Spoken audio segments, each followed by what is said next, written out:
On August 5th, the Australian men's softball team was undergoing an intense training session in preparation for the upcoming 12th World Games.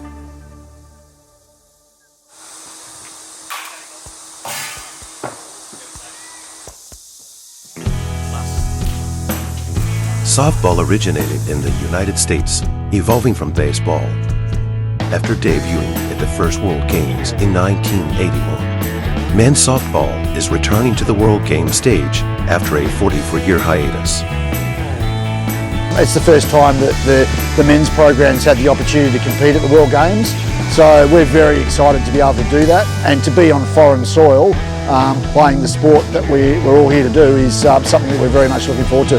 The sport has also been included as an additional event in the 2028 Los Angeles Olympic Games, and this year's World Games softball competition is widely seen as a key warm-up for the Olympics. In the coming days, top teams from around the world will gather in Chengdu for a series of high-level showdowns. Yeah, I'd just say it's really exciting to be here. So this is the time men's softball has been included in an event like this. So we're excited to get stuck in and have a crack, and also excited to meet some other athletes and see some other sports.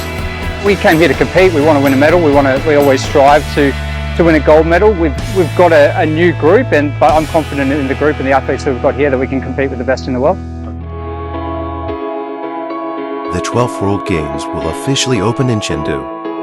As the highest level international multi-sport event for non-Olympic disciplines, the Games will not only showcase athletic excellence and cultural exchange, but also celebrate friendship and the pursuit of dreams. From the moment we touched down, it's been a new experience. The food's been fantastic. I'm excited to get out once we're done and see some of the sites. That would be, if we get time to do that, I'm certainly excited to do that.